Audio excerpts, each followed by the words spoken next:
Hello, Shoujo fans! Welcome to episode 2 of Shoujo Sundae. This week we'll be discussing episodes 3 to 5 of Maid Sama. Let's dig in.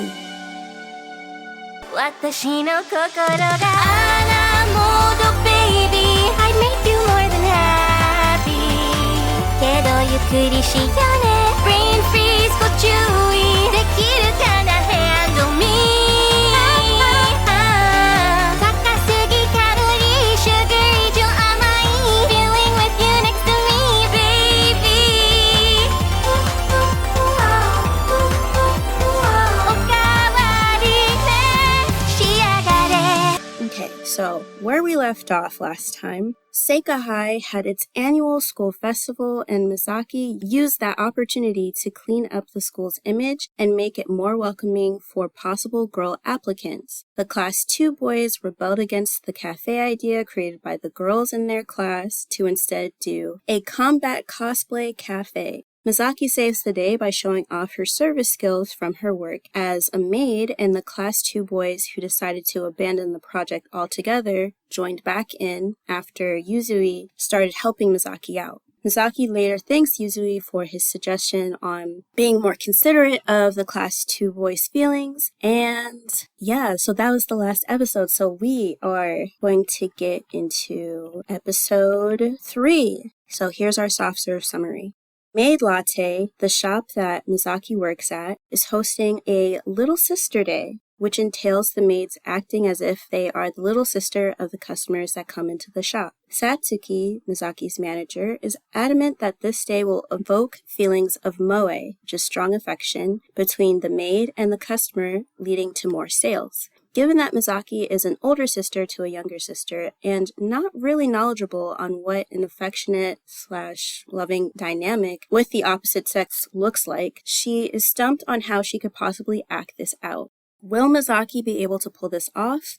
Later on, Maid Latte also hosts another event called Maid Power Rangers Day, where each maid needs to choose the color that suits them best. What color will Misaki choose? Okay, so that is our summary. I guess for themes, I said that you can do anything if you set your mind to it. Mine is perseverance outside of our comfort zone can lead to success. Yes, that's actually beautiful. Oh, thank you. And I'd say also Yuzui's admiration and concern for Misaki is a theme of this episode. Because as you touched on, well, he admires her persevering personality, although he's also concerned about what she puts her bodies through. Yeah. So for sprinkle on top, which is us talking about symbolism, we'd say that the color white being a symbol of Misaki's purity and heart, despite her approach to things, I guess her delivery, like when she's talking to people. Yeah. Usui puts it that she walks along the path that she chooses without being affected by others. So she's very, I don't want to say set in her ways, but she's confident in herself enough to not take others' opinions too much to heart. Right. She's not easily influenced. Yes, that's what I meant. That's what I was going for. Okay, so now we're going to get into Floats Your Boat, which is us talking about what we liked about the episode. So to sort of touch on this, I thought it was actually really interesting to see Misaki's coworkers, Hanoka and Erika, how they were so passionate about Little Sisters Day. I mean, I guess, whatever makes them happy and stuff, but it was interesting to see them get so in spirit about a particular theme day at Maid Latte. Yeah, I think that's the most excitement we've seen from Misaki's coworkers for any given special occasion at the cafe. Yeah, 'cause most of the time, I would say her coworkers are a bit more in the background than other supporting characters. So we would hear more from Shizuku and Sakura than we would hear from her coworkers. So it's nice to just see them talk more. Yeah. Although I would say that's something that was a little weird for me. And I mean, I guess this is technically go in Ice Cream You Scream, but what was a little weird for me was just seeing how Hanoka really felt about Misaki in this episode. I thought that was a little weird for her to say that Misaki's conceited, and it's just What? Yeah, I absolutely have that as one of my top I Scream, You Scream points. I think you hit the nail on the head, though. Just her calling her conceited when Misaki was really just trying to step out of her comfort zone for the sake of the cafe and try something that she wasn't used to. Yeah, just something that I like about Misaki is that even though she's uncomfortable with the idea of Little Sisters Day, like, she is so on board with trying to make it happen and to make sure that she can do it. And I guess that also just touches on something else that I liked about the episode. And in general about this series is Satsuki. She is such a supportive manager of Misaki, and she literally was just like, hey, you know, if you're uncomfortable, you don't have to do this day, you know, you could just do another day. So I think that it's really nice to see Satsuki just acknowledge that this particular event might be hard on Misaki and to give her that out. Absolutely. I love Satsuki. Her kindness towards Misaki and the rest of the maids really just warms my heart. She has so many creative theme day ideas, and they're always like a highlight of the episode for me. Maid Rangers Day, I feel like, is such a fantastic concept for a theme day. Yeah. And on that in particular, I think it's even nicer that she says that she gave all of the other girls the opportunity to pick whatever color they wanted first before she would choose, even going so far as to let them pick colors that she wanted, and she's the manager and she could be like, well, I'm this, so pick something else, you know? Yeah, I think it's just really nice to see how caring she is. And like, I mean, yes, this is an anime, but that is definitely something you'd see in a good manager, is someone that can just acknowledge where everyone's coming from and like try to figure out a way to make everyone feel included. Absolutely, yeah. So I thought that it was also nice, and this is something that I noticed in general throughout the series, or at least what we've seen so far, is that as soon as Yuzui found out that Misaki was working at Maid Latte, if he doesn't go into the store to hang out with her, he'll like show up at the end of her shift and like walk her home. And I thought that was really sweet of him to do that. Yeah, for sure. Very gentlemanly of him. Yes, although I would say Yuzui is like, he's almost perfect, he's almost there, and when it came to talking about colors, of course, he had to be a little bit perverted when he was talking to Misaki to just be like, oh, you should go with the transparent color. Like, come on now. Yeah, I think he was just trying to see what her reaction would be, because he probably knew that was absolutely ridiculous to say. He just probably wanted to get a reaction out of her. Yeah. So, I mean, I get why he does it, but then at the same time, it's just like, oh, like, you're almost perfect, Yuzui, no. Yeah, there's just little itsy bitty things Usui does that aren't so perfect. Yeah. So also in the meantime, we see our three goons, our favorite goons, and one of them, I think it's Ikuto, but one of them is drawing, and he's trying to come up with like a detailed message for Misaki, even though she just tolerates them. Which one, I thought that was really sweet that they wanted to like leave her a personalized message. And I also just like their conversation in general and them like learning more about one another and seeing that, you know, one of them's actually an otaku. And I was like, oh, okay, we're kindred spirits. Yeah. We're otakus here. Yes. And yeah, it was Ikuto who was drawing, and he drew a strikingly good picture of Misaki. It was really, really sweet. Yeah, I also love that they refer to her as Misa-chan now. Like, after episode 1, and they're like big tough guys, and now they're just literal fanboys trying to write like a middle school crush message, essentially, in a notebook for her. The turnaround, it's hard to like ever get over that. I think it's so funny. It's crazy. They were literally about to beat her ass, to be honest, in the first episode. They really were, though. And now they're just like, oh, Misa-chan. I mean, you know, people change. But yeah, it's interesting to see that. It's a little whiplashy, but I like it. Yeah, my interpretation, I can't remember if I said this in the last episode or not. The moe was so strong that they were turned into complete softies by the sight of Maid Misaki, which is super ridiculous, but I'm here for it because it's just like a funny side plot with no stakes that we can just enjoy. Yeah. I mean, I definitely prefer them being the way that they are now than how they were in the very beginning. Oh, absolutely, yeah. Also, in this episode, we get to see Misaki spending more time with Sakura and Shizuku, and also just trying to figure out how she can pull off this little sister act. And so she's talking to them about their families. And I just love the fact that we have this whole mini segment about Shizuku's family and how they all wear glasses. Yeah, I think it's so cute the way Sakura just gushes about it. Like, she can't get over the fact that they all wear glasses. It's so cute. Yeah, the whole thing is just really heartwarming. And Misaki, so she is still trying to figure out how to be the little sister that everyone wants her to be at Maid Latte. And the day finally comes, and she has her twin tails up, Mm-hmm. and Yuzui's in the shop, and he is giving her the hardest time. Oh, truly. Now, I think he was just doing it for fun, but it wasn't really going the way she wanted it to go. Yeah, again, I think he just wanted to get a rise out of her. Even funnier that that happened on Little Sister Day. Yeah. Not that he's a big brother character, but I think he went into Maid Latte playing a big brother character to tease her until she snapped, just to see what would happen. Yeah.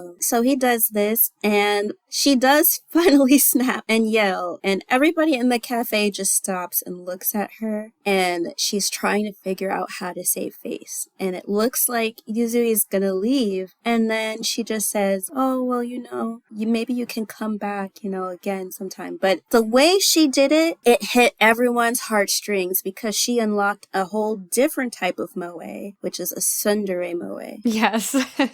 Which, I mean, I guess just because of the fact that everyone on the team with her was talking about cutesy sisters, like there are different types of sisters that, honestly can't stand their brothers. So I think that her being able to unlock this type of sister character is a bit more true to how more brother-sister dynamics than just the sweet affectionate kind. But everyone liked it. They were all blushing. They had the little blush lines. Oh, yes. Yeah, and so I was just like, oh, okay, that's cute. And I think outside of that, or at least the next day, they're back at Seika High, and of course, Yuzui is getting confessed to. As always, as expected. Because we gotta remember he's desirable. Oh, yes.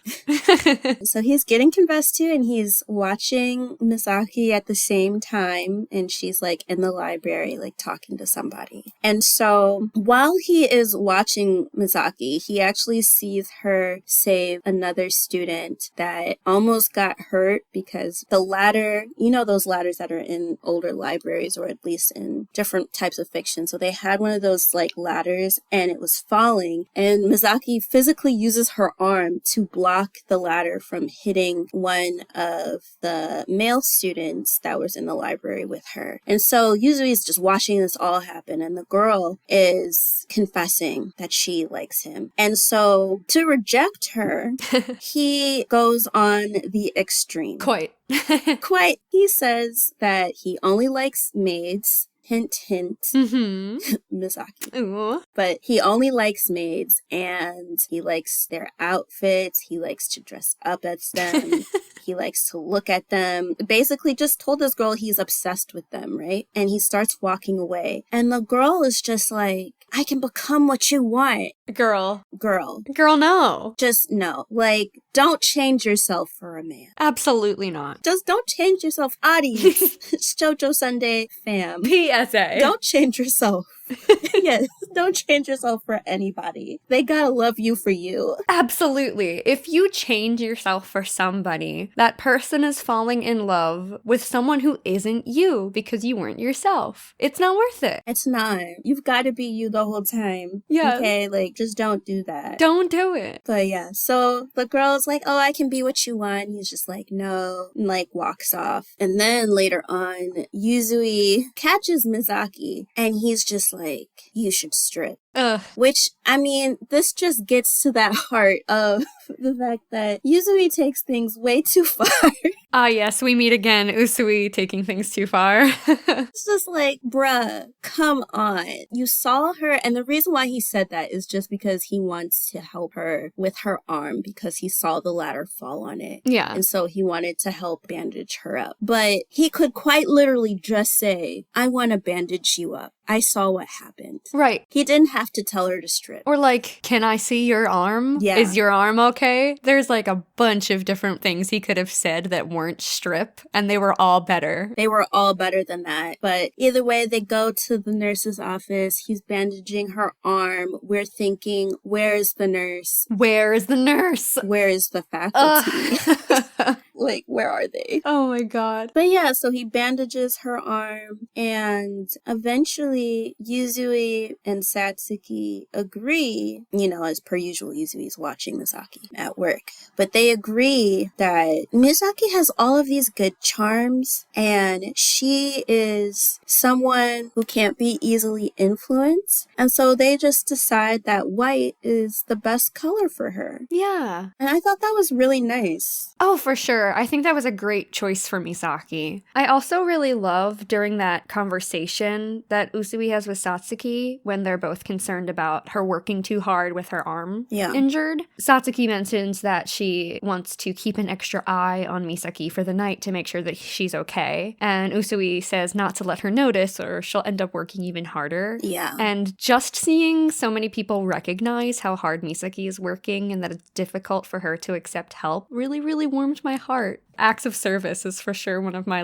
top love languages. So it's super speaking to my soul how Usui and her manager just want to make sure she's okay and lighten her load where they can. Yeah, and they know her well enough that they have to do it in a way that she doesn't notice. Yeah. Or then she'll make things harder on herself. I really like that interaction. I think it's just in general, despite the fact that we know that Uzui likes Misaki, I think it's just good to see people being so attentive to someone. Yeah. And being able to acknowledge who they are as a person enough to know, okay, this is how we should handle this situation. And this is the color that suits this person. Mm-hmm. I thought that was really sweet. Yeah, for sure. Yeah. So now we're into Ice Cream You Scream, guys. So Little Sister Day is weird for me. Yeah, it's for sure weird. It gives off some really uncomfortable vibes. Yeah. I just think that it encourages parasocial relationships between minors and customers, given the fact that Misaki is still in school and the customers, unless it's the goons, are not in school. Yeah. I was so stuck on the incestuousness of it all that I didn't even really think about the parasocial relationship aspect of it. I feel like that's such an interesting point. And we see, down the line in episode 5, that there really are some creeps out there who might take things way too far if they get too comfortable with their server. So that's yet another valid reason for this to be uncomfortable. Yeah, the incestuous vibe is just weird. This isn't to say that there aren't sibling relationships that are affectionate and are sweet. It's just that that's not the vibe.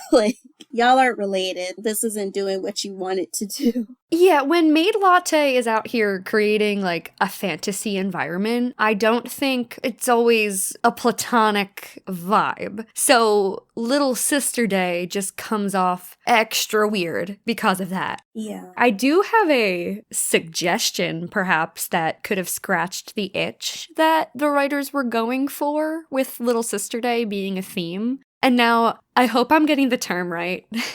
If I'm not getting the term right, come for me on Twitter at Giana_Luna_, just tear me to shreds.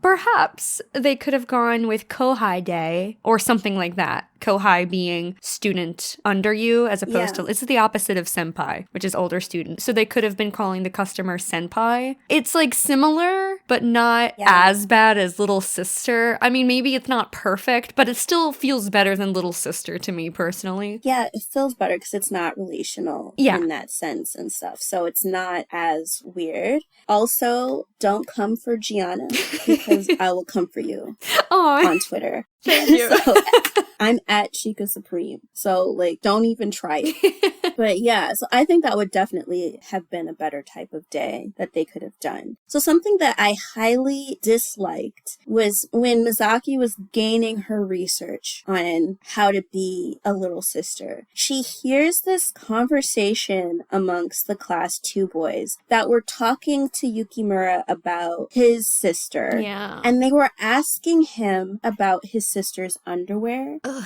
And it was so disturbing because it also touches on that whole incestuous vibe that we got from the little sister date in the first place. Mm-hmm. Why would somebody's brother be looking at his sister's underwear in that type of way? Yeah, for sure. I don't even have the word. Full disclosure, I am a little sister, and that 1,000% does not happen. 1,050,000,000% is not a thing. Like, no. I was so disturbed. I was just like, I don't know what's wrong with y'all. Like, the writers, sometimes they skew too far into the left of, like, the boys and Seika High being overly horny or Yeah. into, I guess, their sexual awakening and stuff. And it's just when it gets into things like this, I am thoroughly grossed out. Yeah, me too. I would also say, although we sort of touched on this at the beginning, when it comes to like Hanoka not liking Misaki, it really came out of left field for me. And I highly dislike that because everything that Misaki is doing and going through, I feel that for somebody to just not see Misaki for who she is, the person she is, and then they work with her every day, like, it's hard to make sense out of that. Yeah, all of her, I guess, critiques, for lack of a better word right now, about Misaki, calling her conceited, saying she wasn't trying hard enough, are things that definitely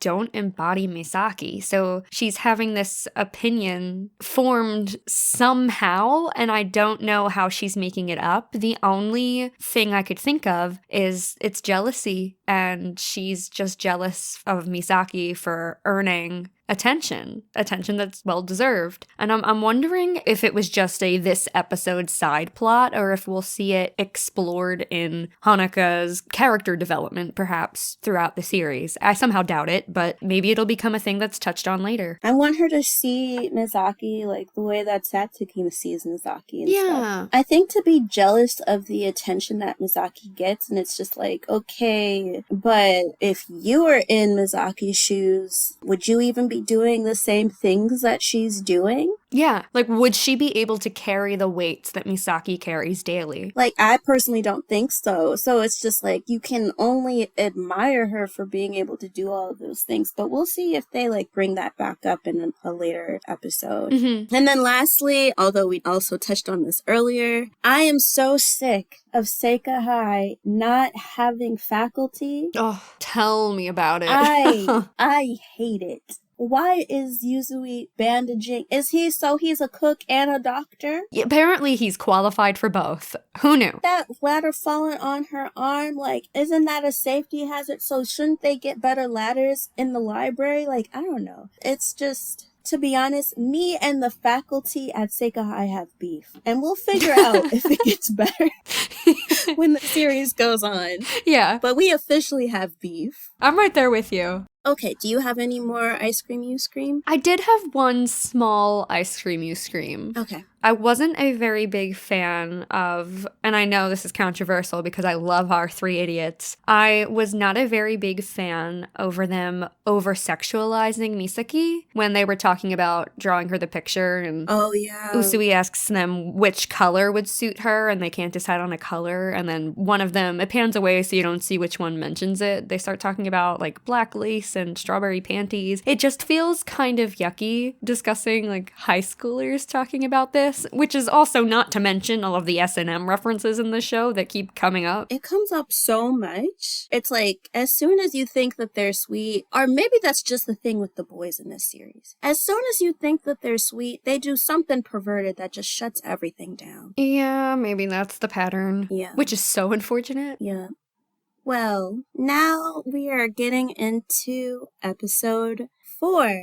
Oh boy. So, we have trigger warnings. Yes. Full transparency. This episode deals with the fetishization or infantilization of young individuals. There's also exposure to misunderstandings and hate toward the LGBTQ plus community. And there's also violence against an individual from the LGBTQ plus community. Yes, we're going to be discussing the LGBTQIA plus community in this episode, specifically the trans community. If that's not your cup of tea, just letting you know, this show is run by a bunch of bisexuals, so maybe we're not the show for you. Maybe not. Maybe not. Hey. This episode also gets pretty heavy, but we're going to do our best to navigate it as smoothly as possible as two cis women who haven't lived the experience of a trans person. We also think it's clear that Aoi prefers to present as female, and pronouns in the episode were really back and forth, so we've decided to refer to Aoi as they, and we hope that's okay with you listening. But take it away, Chika. Okay, so getting into our soft serve summary. Satsuki's relative, Aoi Hyodo, visits Maid Latte after running away from home and school.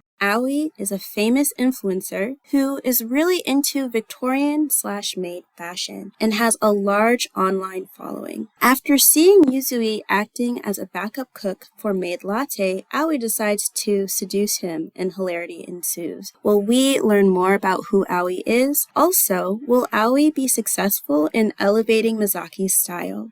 Okay, so the theme for this episode is be who you are, but give people a chance to get to know you before jumping to conclusions. I like that. That's much more detailed than what I have. I just took a quote that Misaki said later in the episode, which was, being yourself is the most important thing. Yeah, actually, even though mine was long, I think yours is more to the point. I think we both did pretty good. I'm high-fiving you through the computer. Same. Okay, do you have any sprinkles on top? I don't. I have a really stupid sprinkle on top. So this is just a really silly side comment. Aoi being referred to as a net idol makes me want to refer to influencers as that from now on. It gives off hello fellow kids vibes. I think it's really silly. Yes. Yeah. I think that's actually really cute though. I mean, I'm nowhere near an influencer, but I would much rather somebody call me a net idol. That makes me feel more important. It's a whole other can of worms. We can't get into that right now. No, I also had a very extremely silly observation. Having grown up in the early 2000s on the computer back in those days using America Online, AOL, Yeah, I thought Aoi's name kind of looks like AOL. it does. And it's for sure not a reference, but in my heart, it is. Yeah, that reminded me of those days of like AIM. Everybody used to be on AIM. Good old days. It is the good old days. Okay, so floats your boat. So what I will say is I really appreciate the fact that Satsuki took Aoi into her home once Aoi ran away. Absolutely. I thought that was really good to see family supporting their family. And this was prior to us figuring out what Aoi's identity was. So I had that remark off the gate before we knew who Aoi was, but I thought that was sweet. And outside of that, I also thought that it's good that Yuzui is always around because he's always able to help. So in this episode, we start off at Maid Latte and come to find out the cook isn't able to show up. And so Yuzui decides that, oh, you know what? I can step in and be a backup cook. Now, he had to actually create a sample rice, which is just eggs on top of rice, y'all. But he had to create a sample rice. But apparently it tasted so good that they were just like, oh, okay, we're going to have you work as our backup. So I thought that was awesome. Oh yeah, the over-the-top cooking montage was one of the highlights of the episode for me, for sure. Yes, I definitely prefer that cooking montage than to Food Wars. If anyone of y'all has watched Food Wars, y'all know what I'm talking about. I remember a long time ago putting that on because it was recommended to me by a friend and I hadn't watched a lot of anime yet. And I don't think I got through the first episode because it was too much for me. It was dark. And then I think I found out maybe a couple weeks ago that the mangaka, either the mangaka or the person that was directing the actual anime, has a hentai background. Ah, and it all makes sense. Yeah, Yeah. Yeah. So, but we prefer how it was done in this episode of Maid Sama. Yes. Yes. And so, yeah, so Yuzui is acting as a backup cook, and we meet Aoi, and Aoi wants to dress up as one of the maids. Well, Satsuki says no because Aoi is actually too young to be working because Aoi is in middle school. Mm-hmm. But despite being in middle school, Aoi has a really big following online. A lot of people like their photos, their outfits, their style. It was interesting to see, like, I guess the personification of a younger influencer. Mm-hmm. We have more thoughts on this. We might get into that in Ice Cream Ice Cream. Yes. But anyway, Aoi shows up, everyone gets to know who they are, and Aoi notices Yuzui and also Misaki. So Aoi notices Yuzui, and it's just like, oh, okay, Yuzui's going to be my next conquest, which, you know what? I get it. I mean, a lot of other people in the show would get it too. Everyone in the Maid Sama universe seems to think the same thing. I loved, in particular, this is one of my very specific floats your boat points, when Aoi sets their eyes on Uzui for the first time when he's walking through the door to enter Maid Latte. The word pheromones just circles Uzui. I love the funny touches in the animation so much. Like, apparently there's nothing hotter than a stoic blonde boy in this universe. Yes, with spiky hair. Yes. I thought that was funny too. I would say also, while Aoi is getting used to Uzui, they are also getting used to Misaki. Mm-hmm. And so something that just also touches a little bit on Ice Cream Ice Cream, but something that Aoi doesn't like is the way that Misaki conducts herself and how she dresses. And Aoi complains a lot about Misaki's lack of femininity, but something that we noted in the last episode is that Misaki is like a pure-hearted person and she's not easily influenced. So she doesn't take any of the comments that Aoi is saying to heart, which is good to see. Yeah. Especially at that age, you know, like being in high school and all of that, like it's easy to get caught up in people's opinions and stuff. Yeah, that probably would have shattered my whole day if someone was saying the things that Aoi was saying to Misaki to me. Right. Yeah, I think honestly it would hurt my feelings as well. So I'm glad that she's so strong that she just lets it kind of slide off her. Mm-hmm. I meant specifically, by the way, at Misaki's age. I don't know how much it would affect me now, but at 16, oh, for sure. Definitely. I mean, now it would just kind of be like, why are you here? Yeah. Why does what I do matter to you so much? Right. But at that age, a whole different story. Yeah. So throughout the episode, we end up seeing Aoi doing what they can to get Uzui's attention. And Uzui is not budging. So one point, Uzui comes into the shop and he goes to like sit down, and Aoi wants to invite themselves to Uzui's table, and then Uzui says no, and Aoi does not like that. Then later on, because, well, at least since Satsuki owns Maid Latte and Aoi is their relative, they go back and forth from being within the shop and seeing their admirers like the Three Goons. They all love Aoi. So Yes. going to the back and like talking to the staff and stuff. And so one of those times, Aoi goes to the back and Misaki is changing. And to begin with, Aoi is embarrassed, which, I mean, given the fact that Aoi is in middle school, I was embarrassed seeing other people change too. Like, I mean, I wasn't trying to look at anybody. Yeah. Before I did theater, it was for sure something I was more shy about. Yeah. Well, I mean, I did theater too. After theater, it's just kind of like, whoop, well, don't got time for this. We got the next scene. Yep, don't care who's there. Keep going. But either way, so at that point, Aoi's just talking to Misaki about how she is, how she dresses, stuff like that. Misaki's not even taking it too seriously. And then Uzui gets to the back. He is doing some work for Maid Latte, and Aoi approaches Uzui to say, like, I want you, Ugh. right? Which middle school, like, I mean, I would say I like you first before I would say anything like that. Yeah, that phrase was not in my vernacular in middle school No. by any stretch. Not at all. I was still like on the touch of like playing with like I wouldn't really play with dolls, but you know, like I was still young. Yeah. I wasn't thinking that far. Yeah, if I hugged my crush at that age, it was a big deal. It was. And there was like a thorough recap later. Oh, yes, always. So Aoi says that they want Uzui, and Uzui is just like, do you even know what that means? Which I was just like, yeah, applause, because yes, do you even know what that means? But as per usual, Uzui takes things too far. Yeah. So he does that whole like move, you know, like when you're up against the wall and then they put their arm beside your head and stuff as if to like sort of intimidate you. Now, if you're like grown and all of that, like that could be kind of hot. But in that sort of encounter, it wasn't really cute, right? And then all of a sudden they ended up falling down. So they were on top of each other. Ugh. And Misaki comes in and she sees it. And at that point, you know, she sends Uzui flying, which low-key I appreciate that because it's like I really liked his approach until he took that too far. Yeah, same. So that part is in my floats your boat. Yes. She sends Uzui's ass flying. Then Misaki slaps Aoi.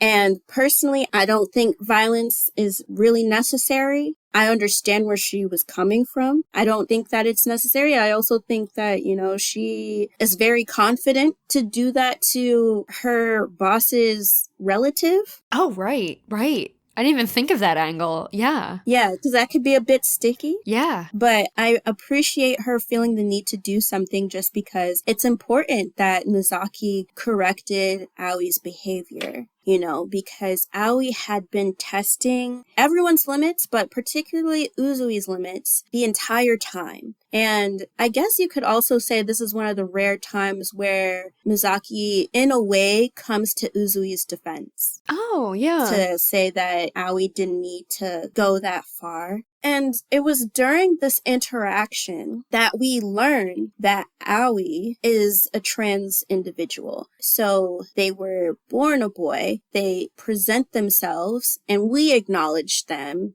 as a girl because that's their preference. Aoi was wearing a wig at the time, so it like started falling off. And then you just start to get all of Aoi's backstory. Yeah, it's kind of muddy trying to figure out identity and pronouns because the way it's handled in the episode is so unclear. Yeah. We're doing the best we can, guys. Aoi was born male, presents as female, and the pronouns are back and forth in the episode, so we're going with they. We're doing our best. I hope it's okay. Yeah. Because it's like, because the pronouns are just so all over the place that we're making a concerted effort to say they, them in reference to Aoi. Right, because it seems like they were comfortable with both he, him, and she, her throughout the episode. So we're just taking a middle ground. Yeah.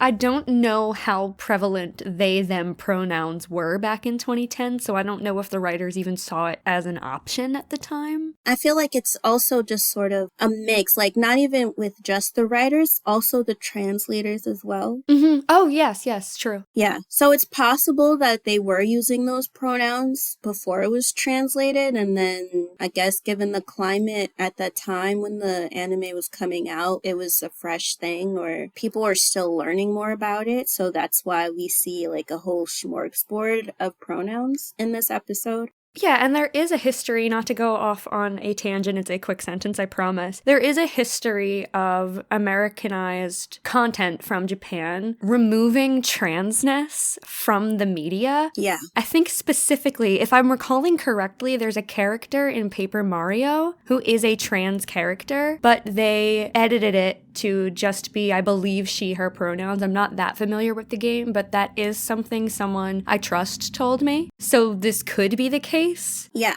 But again, we're doing the best we can. Don't hate us. Yeah. So After Aoi's wig falls, Aoi proceeds to tell Misaki, like, all of the stuff that they have been dealing with at home and at school. And what I love about Misaki is how easily she accepts Aoi for who they are. Absolutely. That was one of my top notes. I loved the way that Misaki lent them an ear to vent and consistently showed support through the entire episode. Yeah, so I really loved that.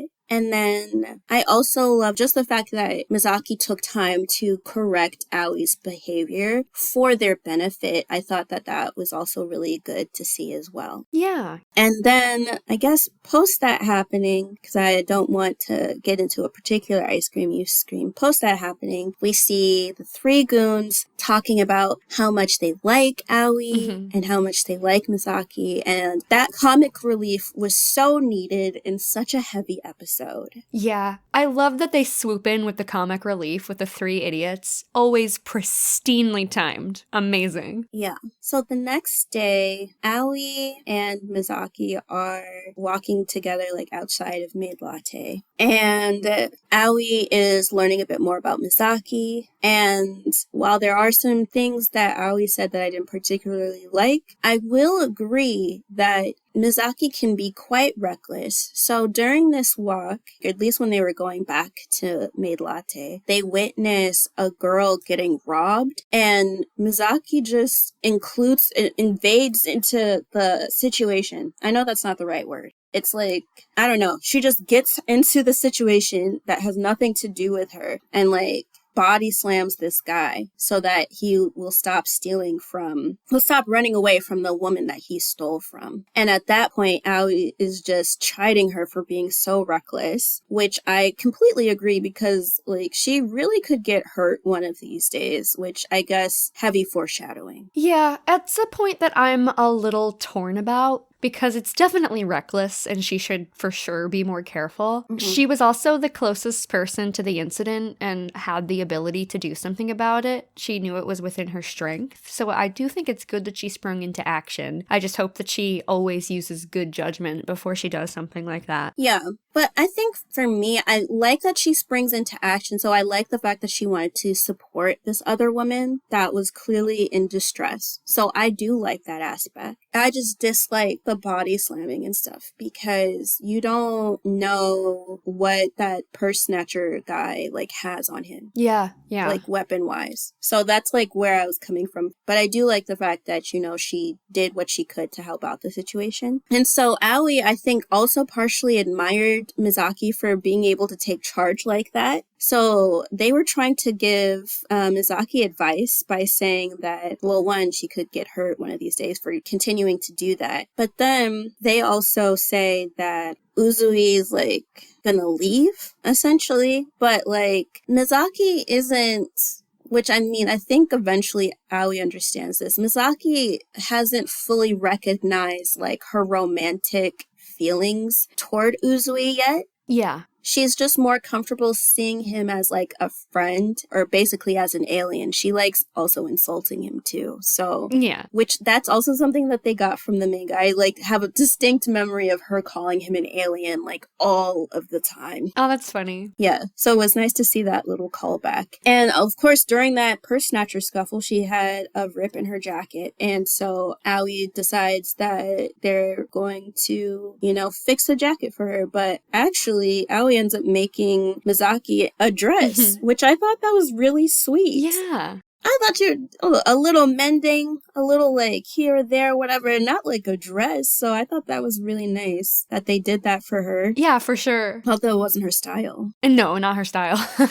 With the minimal sewing that I've ever done, I know that that takes a lot of time to do. So the fact that they took all the time to make her a whole dress, I think that's really sweet. Yeah, and then I also just like seeing that Aoi makes a way for themselves to like wear the things that they want. And so because they already like certain styles, the fact that Aoi took the time to learn such a hard skill at a very young age, because Aoi is in middle school. Yeah. I definitely applaud them for that. Absolutely. Yeah. So that's the end of my Floats Your Boat. Do you have any other points? I guess before we go to Ice Cream, You Scream? I have two very short, very specific points that will be very quick.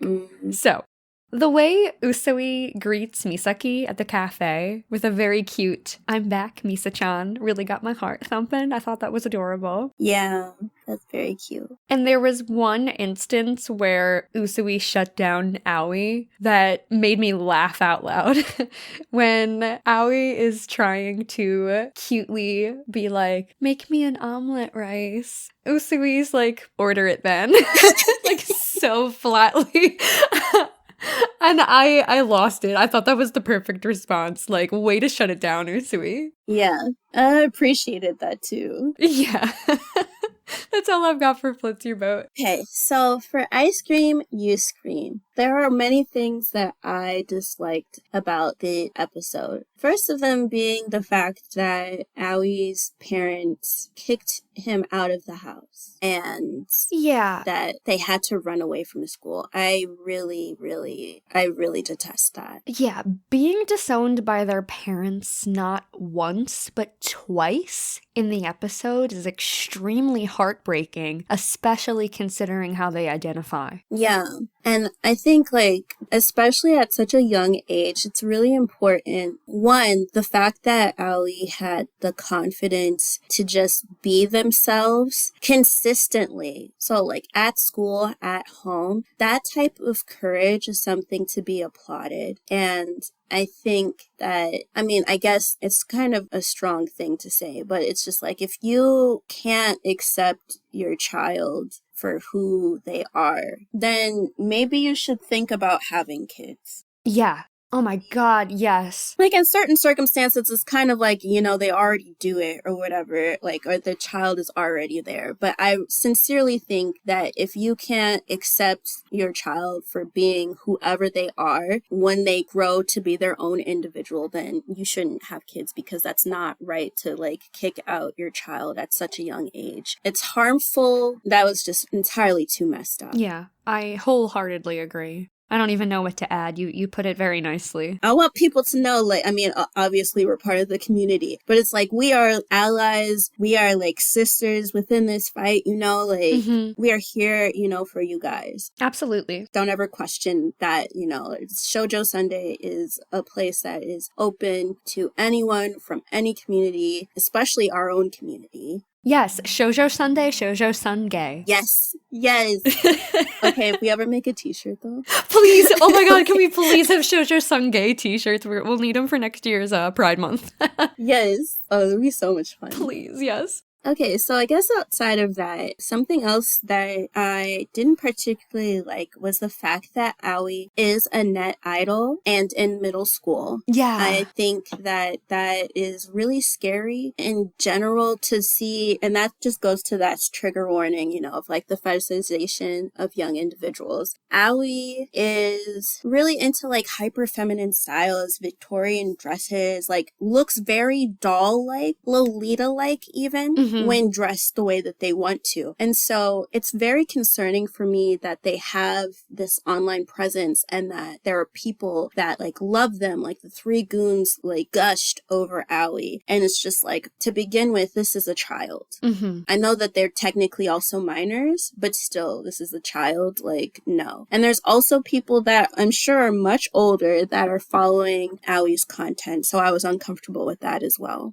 I agree. I don't think that junior high is an appropriate age to become an influencer, no matter what your gender identity is. Yeah. Aoi is seeking validation from strangers because they can't get that validation from their family. And to a degree, that's like a natural response. But I don't think this in particular is the safest way of getting that validation and acceptance. It's just super heartbreaking. Like, it's extra heartbreaking because Aoi really isn't at the age to seek out found family yet. Yeah. Because kids tease and bully quicker than they will accept somebody identifying as something unfamiliar or different to them. Yeah. And I feel like, I mean, it's one thing to try to build community, but the entire episode, Aoi was looking looking at men as sort of like a conquest. Yeah. And Aoi, like we said, we've been talking about this the whole time. Aoi is very young, so it's scary to see, even in a fictional context, it's scary to see a young trans person in Aoi's situation, but then also dealing with grown men Yeah. at such a young age, because as everyone knows, there are so many trans women that are murdered every day that come out to their partners that don't. And, you know, I think when it comes to that particular issue, I think it's up to the trans person. I just feel like in this particular circumstance, because of the fact that Aoi is so young, is something I personally can't get over. I can't really detach like the one thing from the other and stuff. I wonder what would happen to their fans if they learned who Aoi really was. Not that Aoi needs to out themselves anytime soon to like their online audience. I think that would be a whole other can of worms, but still, like, I couldn't help but think of that. Yeah, in an odd way, I guess being a sort of like young influencer who could potentially grow up on a platform with a dedicated audience, it makes me hope that if that were, I know this is entirely fictional, if Aoi was a real person, I would hope that their outcome would be similar to that of Nikki Tutorials. Right. She is just a brilliant makeup artist. Yeah. I've learned so much from her, and her coming out story was incredibly brave. I would hope that that would be the future in store for Aoi. I know you mentioned the adversity that trans people face. I just feel like this is just an important side note. It's so important that we continue to normalize pronouns and listen to trans people and correct people when they say the wrong things or use the wrong pronouns. From experience, it's never comfortable correcting people to use the right pronoun for someone that they knew pre-transition, but I did and will continue to do so because trans people deserve to be referred to with the correct pronouns and live in their skin confidently with people around them treating them like they deserve to be treated. Yes. Yeah. Oh, I'm stepping off my soapbox. Sorry, I feel so passionate about this. No, like that's just something that we felt for the entire episode and stuff. And it was heartbreaking, as you said, to just see them not be accepted by their family. Yeah. I would say something else that I didn't really like was the fact that Satsuki felt the need to apologize to her staff about not explaining who Aoi was because it's not her place to out her relative to her staff. Oh, absolutely. It's definitely disappointing. I had the impression that Satsuki accepted Aoi for who they are, but it's kind of crushing to hear her tell them to dress more masculine at the end of the episode. Right. And also, I'm sure this goes without saying to our listeners, but outing anyone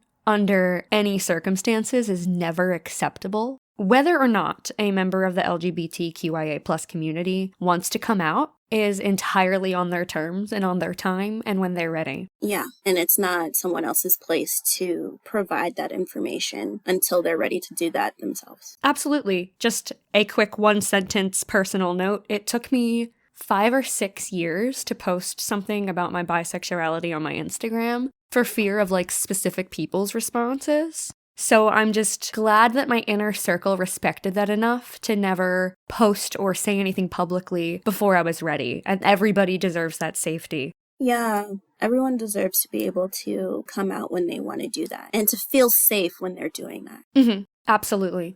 I would say, I guess the last couple of things that I didn't like, let's see. Oh, I guess to touch on the Satsuki thing. So at first, like, we thought that she was supportive because it was said that Satsuki gave Aoi, like, her old clothes. Mm-hmm. So at first I saw that as being accepted, but then, like, once Aoi came back and was dressed as a boy to go to school and everything, and then she was so happy about it, then that's, like, sort of the mixed bag that we were talking about. Yeah. I would say, like I said, the last two things I wanted to sort of touch on was one, Misaki's advice to Aoi. It was about confronting their bullies, about why they bully Aoi. And I feel like her advice doesn't make sense. Like, it makes sense if it was a different issue. Even so, maybe not. But in this specific thing, like, I feel like, well, I was going to say that we live in like a heteronormative society. And so it's understandable to say, oh, you should like confront your bullies so that they can understand like why you are the way you are, why you like the things that you do. And yes, that makes sense because Aoi has been bullied, but at the same time, I don't really know like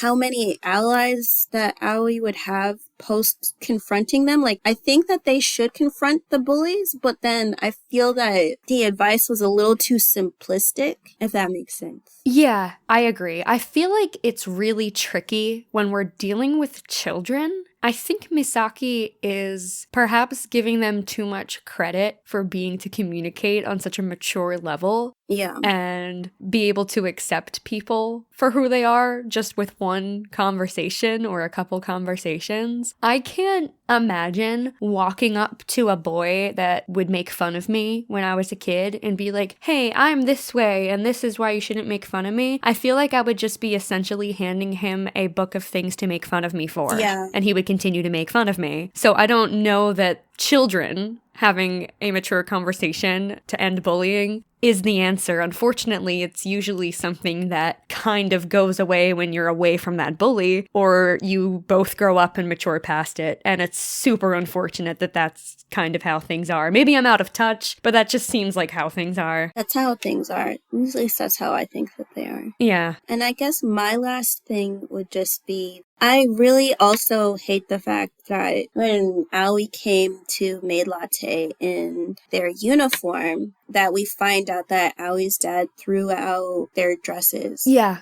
Oh my god, yeah. That was so sad because not only was it a mix of Satsuki's like hand-me-downs, but Aoi also created a lot of their outfits. And so that like took time and heart and designing, and just to throw it out just because you disagree, like that is so sick and just mean. Like, okay, you shouldn't throw out any of Aoi's clothes. If you had to throw out the clothes, then make sure it's just Satsuki's hand-me-downs.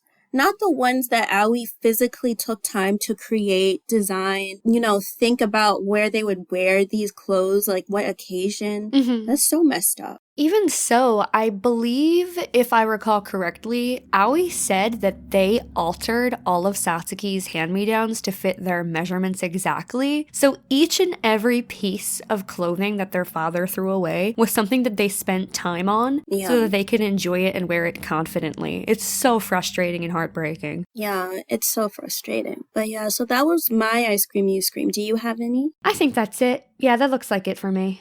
So for this last episode, because we kind of went a little long, sorry y'all, it's episode 5.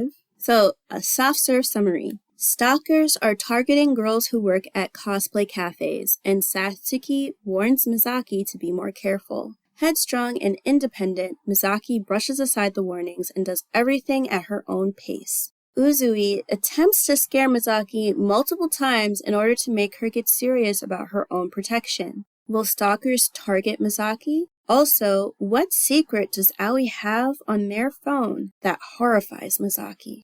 The theme, I have 3 possibles. Don't rely on your own strength all the time. Don't disregard people's warnings. And pay attention to your surroundings. Those all fit very, very well. Mine was just a really simple statement. Just be vigilant and take safety precautions in your everyday life because you never know what could happen. I feel like I should be wearing like one of those safety neon yellow sashes and like wagging my finger at somebody when I say that. Yes. Side note, y'all, there used to have like the self-defense thing at my college. Like you could take a certain amount of classes and then you'd be certified in self-defense. That's cool. Yeah. I totally would have done that if my school had that. I mean, I wish I did it and it was at my school.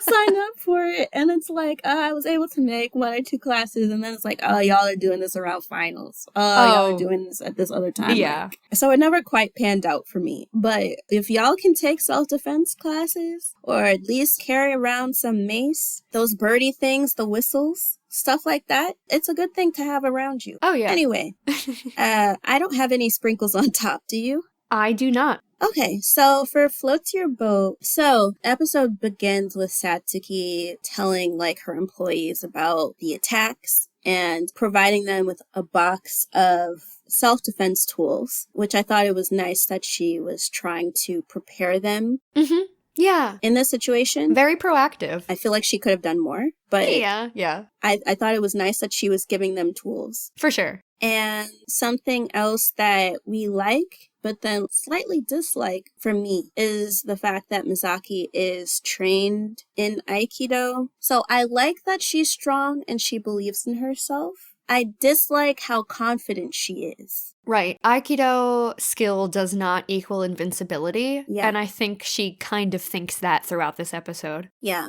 And I think something else that I liked is the fact that the three goons, they make their appearance. And they also worry about her safety because they heard about the attacks as well. Although, even though they were worried about her safety, they weren't able to go and see Misaki because they couldn't afford to get anything at the shop. Oh my god, that's right.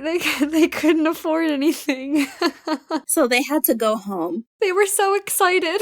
So it's like, oh, at least they had the thought. Yeah. Yeah, it's like, oh, I'm gonna go, I'm gonna do this. How much money do we have all together? Oops. Not enough for even one thing. Oh.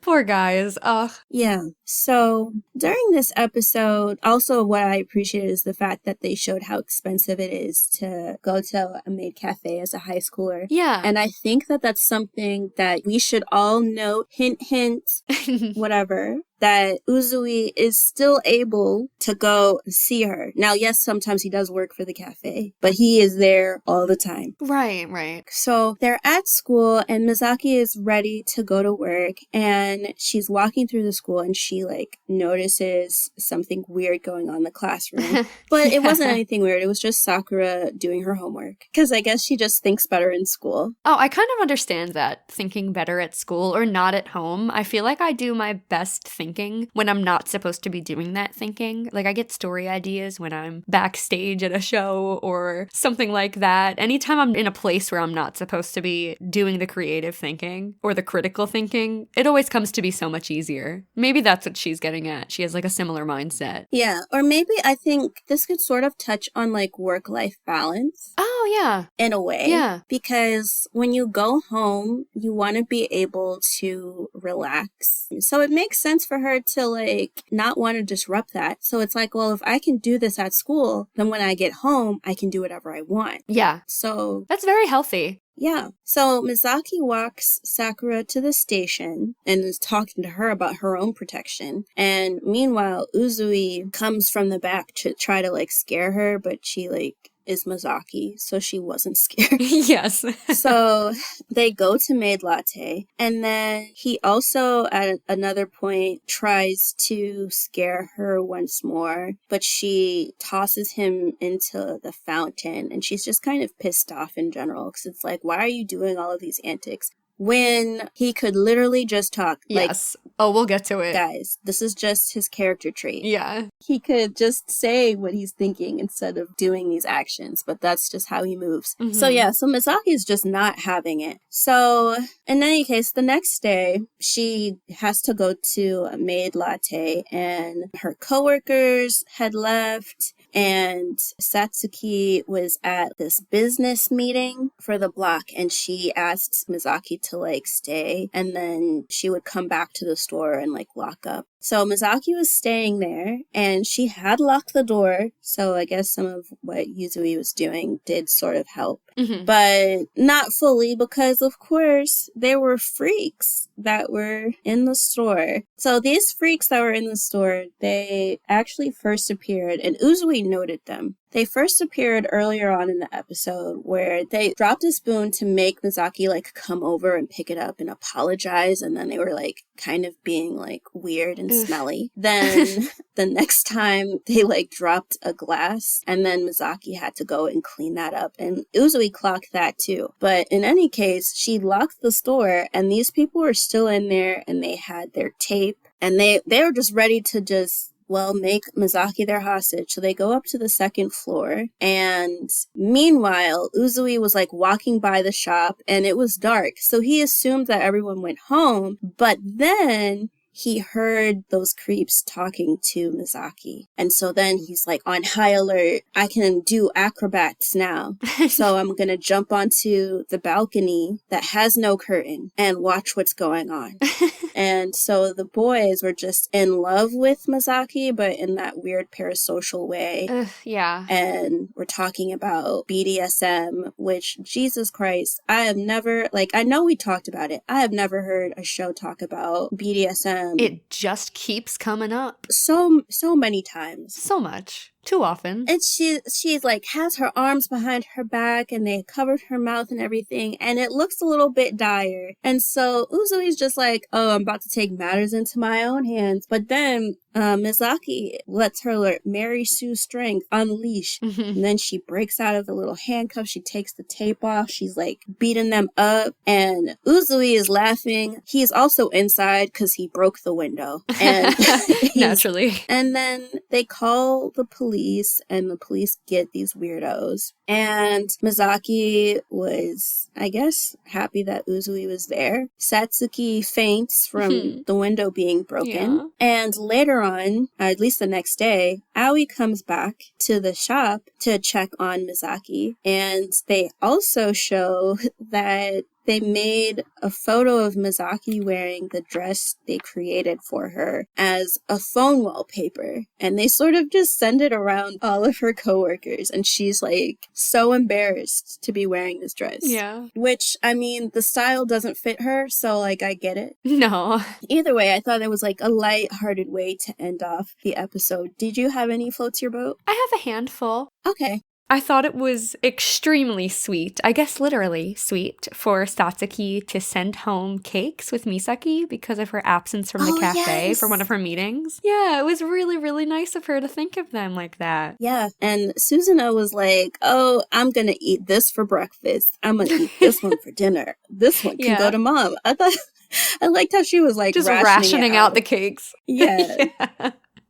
There was a very specific instance, well, later in the episode when Usui is waiting for Misaki or seeing if anybody was left at the cafe and he hears the stalkers inside. My heart absolutely melted at Usui's facial expression when he realized what was going on. The pure concern on his face for Misaki was so evident, and you could see that there was no mask. He let it all fall down. He was worried about her, and he was going to do something about it. Yeah, I really appreciate that. I went back and I watched that moment a few times. I was like, oh, this is so good right here. Yeah, the fact that he was concerned and he automatically was like, I'm going to save her. I'm going to do something about it. I really like that. Mm-hmm. And when he breaks in to save her, of course, you know, after Misaki's gone total harsh school president on the stalkers, I love that Usui just breaks out laughing. It was a total that's my girl kind of moment, and he calls her his cute maid again. I loved that. That was a great little scene right there. Yeah, you know, I actually really do like the fact that he re-emphasizes to Misaki that she is cute, because anyone else would be like, oh, she's so strong. She's like a superwoman. She can handle like herself or whatever. And maybe that's what she's more used to hearing. But someone seeing her charms and talking about that, I think that's important for her to be able to hear. So I like that he does that. I absolutely agree. I love that he does that for her. And I guess shows her another side of her femininity. Yeah. But in a more acceptable way versus complaining about it. One last thing. Well, I guess obligatory. Very cool that the stalkers get taken into custody. We love to see it, but that's like an obvious floater mode. Yes. And they had 3 cops. They were not playing. No, they weren't playing. They really brought out the gun. Well, I shouldn't say that. You know. Honestly, I might keep that in. I'm embarrassed, but whatever. They brought out everybody for the stalker situation. Okay, anyway, my last floats your boat would be Misaki very sheepishly thanking Usui, and she's blushing. You can see on Usui's face that he really appreciates hearing thanks from her. You know, I feel like he felt that things were like moving. The fact that she was blushing so much that maybe he was being accepted more into her subconscious a little. Yeah. It was nice to see. Mm-hmm. Okay. I scream, you scream. So, one of the things that did happen within the episode is the fact that Misaki had to, like, take supercharge for, like, class president work because Yukimura couldn't really help her that much with the paperwork. So, she's like Superwoman doing all of this stuff, and it's just like, okay, y'all have a whole team of people, and you're telling me that it's really just Yukimura and Misaki that are able to get some of this stuff done. Yeah, it's frustrating because I know from some experience, I guess, there's nothing quite like that sinking feeling when you've delegated a task, but you still have to end up doing it yourself. Yeah. And that happens to her every day. Like, that sucks. I hate that. It's like when you have the group project and then you don't want to fail, so you just end up doing everything. Ugh, for sure. Yeah. So I do dislike that it's just like she's the only competent person throughout this whole thing. I will also say that something that I noticed is that Misaki has this I can do it all attitude. She's very hyper independent. And while Yukimura like applauded Misaki for being able to do all that classwork and stuff, I feel that her being hyper independent is really just a trauma response. Oh, yeah. Because of the fact that her dad's not there. Mm-hmm. And so she feels that she has to change the image of Seika High. It's not like the students are helping her. And she has to make the boys be like nicer to the girls. And she has to do all of the paperwork. And she has to protect like her friends, and she has to support her family. And I feel like because she always expects herself to be so strong and to be so capable, it's not fair to her when, you know, she does have a weaker like moment, and it's like, who can you look towards to help you if you are so hyper independent all the time? Right. We always need to be able to have a support system to lean on, and she's not letting herself have that. Yeah, she's not. I guess to also just get into this, something that I disliked, and this is really more so associated with Satsuki, is the fact that she doesn't have like a security system for the shop. Right. Like not even a Ring camera or something. Yeah, which, I mean, granted, 2010's Ring camera.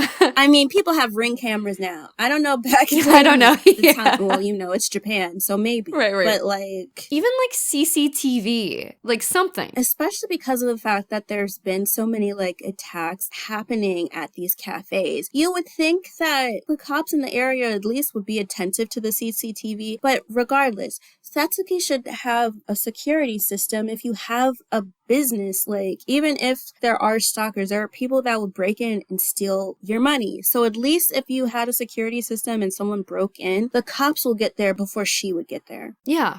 I also didn't like the fact that Misaki's older coworkers just left. Yeah. Really irresponsible given the climate of the situation. I cannot emphasize enough the fact that Misaki is a minor. So how they can rationalize leaving a minor at the place that they work at without Satsuki coming back is beyond me, given that they like know the lack of security measures that are going on, you know? Yeah. And they're older. And I think, you know, Subaru, like, I get it. You know, I have multiple jobs too. So that is a bit more understandable. But come on, if you have to study for a test, why don't you bring that shit to your job? Then at least you can like study while you wait for Satsuki to come back. So then Misaki wouldn't be by herself. So I definitely didn't like that. I also kind of wonder about the legality of that. Can you leave a minor to attend a shop by themselves? I don't think so. Yeah, I somehow doubt that. I don't think, well, I mean, you definitely can't do that here. Yeah. Here being like the US, you definitely can't do that here. But I just don't think that people should be able to do that in general, so I didn't like that.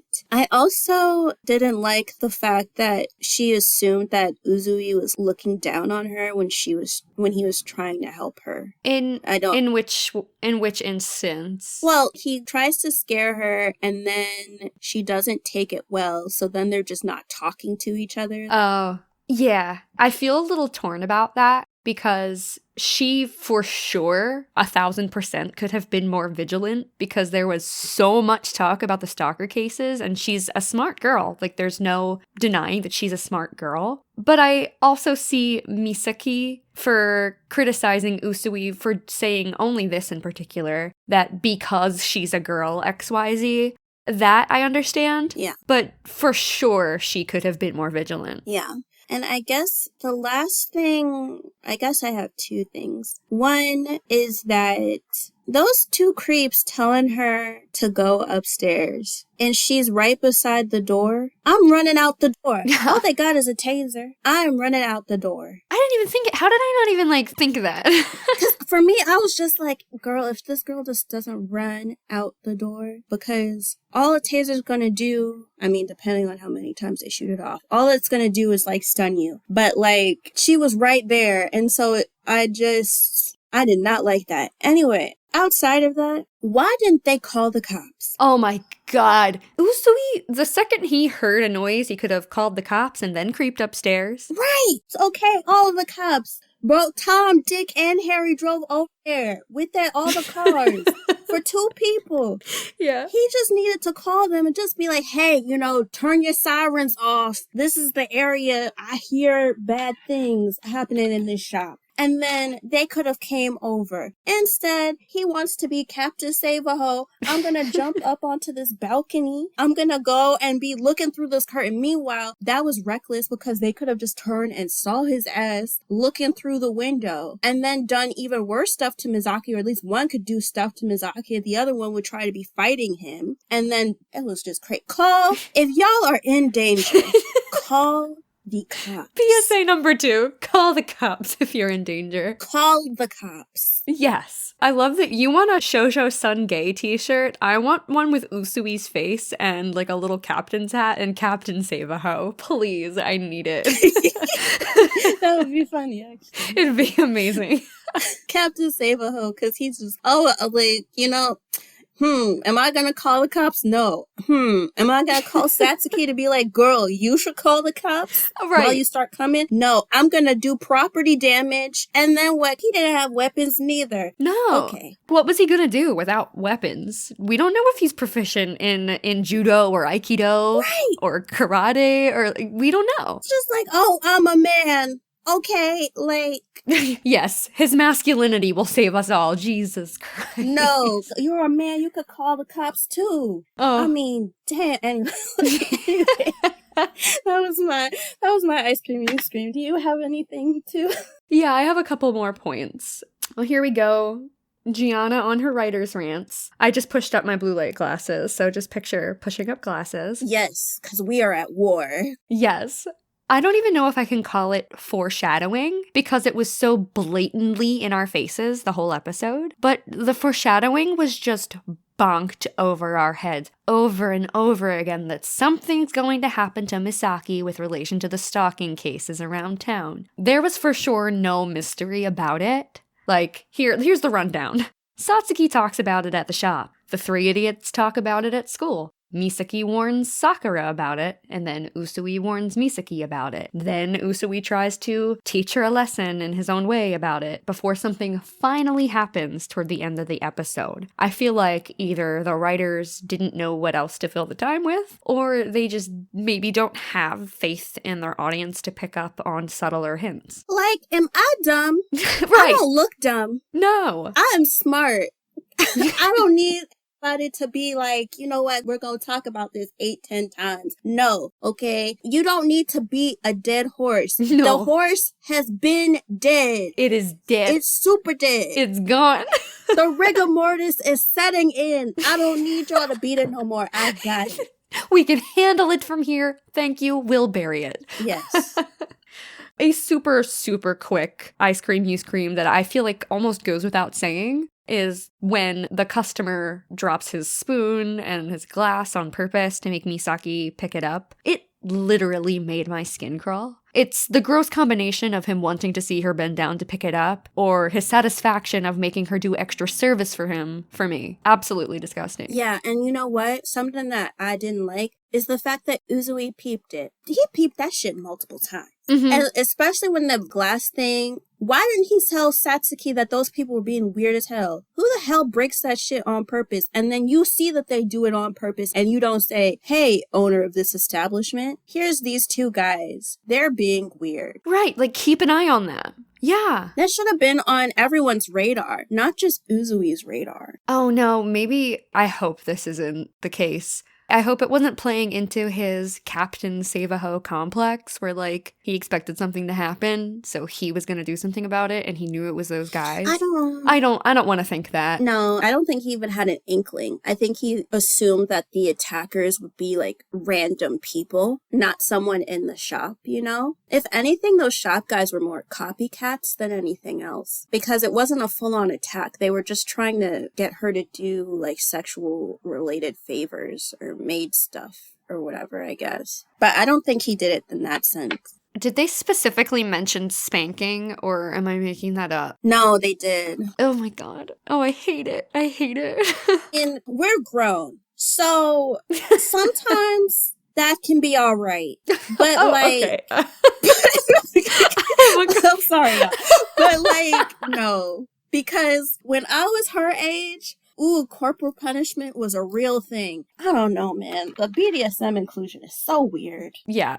I have one more point. Okay. And it's that I find it a little hard to believe that Misaki allowed the stalkers to restrain her at all. It was an interesting choice for the animators or the writers to not even include the struggle in the final cut or at all. Like, it would be so hard to believe that maybe the creators were just like, well, let's just gloss over this for plot, and she's just suddenly restrained in the next scene. Either it was they didn't know what to do with it, or perhaps it was in her plan to get in the handcuffs and evade the taser that way. Although I still kind of think she could have easily knocked the taser out of his hand if she caught them off guard, because they didn't expect her to be so strong and so quick. Yeah. I feel like she could have just done that and then escaped. I feel like, at least with that, something I'd like to believe, I don't know if I'm just rewriting history here, but I'd like to believe that she thought Satsuki was already there. So maybe she assumed that they took Satsuki somewhere else while she wasn't paying attention. Oh. And so maybe she was just like, I'll do what they say because I don't know if I'm the only person. Although she does mention that when Satsuki sees the window when she gets back, she'll faint. I don't know if she said when she gets back, but I can't remember.